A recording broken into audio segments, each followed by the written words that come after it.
فوق هذا وهذا نحن عثرنا على رواية صحيحة عندهم تثبت أصل وقوع الجريمة، وهو ماذا؟ وهو أن عمر جاء إلى الزهراء وهددها. رواية صحيحة السند عندهم، يعني كل واحد يروي هذه الرواية من الثقات عندهم، ثقات علوم. هذا العمل من عمر لعنه الله كاف في تجريم عمر وإثبات أنه ملعون وأنه هالك وأنه ارتكب جرما عظيما. هذه الرواية فقط لوحدها كافية، ما نحتاج إلى روايات تثبت أنه قد كسر ضلع الزهراء وأسقط جنين الزهراء صلوات الله عليه. لا، هذه الرواية كافية بالتهديد، التهديد فقط كافي. شلون؟ دققوا معي. الرواية رواها ابن أبي شيبة في مصنفه الجزء الثامن الصفحة 572 عن محمد بن بشر عن عبيد الله بن عمر عن زيد بن أسلم عن أبيه أسلم، هذول كلهم ثقات عندهم، حديث صحيح السنة، أنه حين بويع لأبي بكر بعد رسول الله كان علي والزبير يدخلان على فاطمة بنت رسول الله فيشاورونها ويرتجعون في أمورهم، فلما بلغ ذلك عمر بن الخطاب خرج حتى دخل على فاطمة فقال: يا بنت رسول الله، والله ما من أحد أحب إلينا من أبيك، وما من أحد أحب إلينا بعد أبيك منك. لازم يخلون به شوية حتى يلينون موقف عمر. ثم يقول: وأيم الله، وأيم الله يعني أكثر من مرة أحلف يمين، مجموعة أيمان، ما ذاك بمانعي إن اجتمع هؤلاء النفر عندك أن أمرتهم أن يحرق عليهم البيت. يعني يقول ما يمنعني أنه أنت بنت رسول الله، أنه آمر إذا هذول بعد المعارضة علي والزبير ومن معهما اجتمعوا عندك ضد حكومة أبي بكر أنه آمر يحرق عليكم البيت جميعا. هذا تهديد لو مو تهديد؟ تهديد.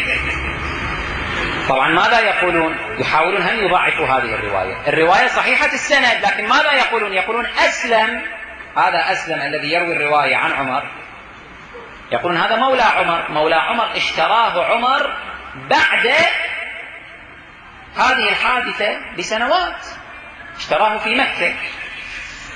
طيب إذا كان الأمر هكذا فإذا ما نعتمد على روايته. يقولون هكذا، يحاولون أن يضاعفوا الرواية، مكر، خداع، دجل، لأنه في قبال هذه الرواية هنالك عشرات الروايات التي تعجبكم أيضا رواتها ما كانوا عايشين في نفس التاريخ لكن تقبلونها. رواية عندهم في البخاري أن عائشة تقول أن رسول الله قال: اللهم أعز الإسلام بعمر بن الخطاب خاصة. طيب عمر بن الخطاب متى أسلم؟ اللي يقولون أن هذه الرواية رويت في هذا الشأن، أسلم في السنة 6 من البعثة. طيب حسب اعتقادهم أيضا عائشة في ذلك التاريخ كانت في بطن أمها. شلون إذن تقبلون هذه الرواية؟ لما لا تكذبون بهذه الرواية؟ كيل بمكيالين. هنا يقبل بهذه الرواية لأنه تعجبه فما يشكك، يقول الراوي ما كان حاضر. أما هناك مع أنه الكل ثقات، الكل صدوقين، إلا أنه أشكك باعتبار أنه ما كان حاضر. هكذا يقول. إما يكون عندك منهج واحد إما لا، ما يصير هكذا. إذن هذه الرواية بحد ذاتها كافية في تجريم عمر وإثبات أنه يستحق اللعنة أيضا. كيف؟ نلاحظ بقية الروايات التي رواها هم عن رسول الله صلى الله عليه وآله. ماذا يروون؟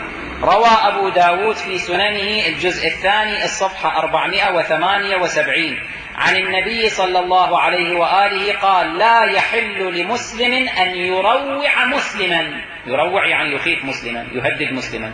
وعمر لأنه أخاف الزهراء طبق هذه الرواية على فعل عمر حسب ما هم رووه بحديث صحيح أن عمر بالفعل جاء وروع الزهراء، هددها بحرق البيت. فإذا يكون عمر حسب هذه الرواية الأخرى عن رسول الله ماذا؟ يكون قد ارتكب جرما لا يحل لمسلم أن يروع مسلما، هذا واحد. إذا عمر مذنب مجرم. روى الطبراني والبزار والهيثمي والسيوطي عن رسول الله صلى الله عليه وآله قال: لا تروع المسلم فإن روعة المسلم ظلم عظيم. وعمر لأنه ثبت أنه روع الزهراء بأسانيدكم الصحيحة فهو إذن ظالم ظلما عظيما، والظالم يكون ماذا؟ مستحقا للعن، كما قال الله تبارك وتعالى في القرآن الحكيم: ألا لعنة الله على الظالمين.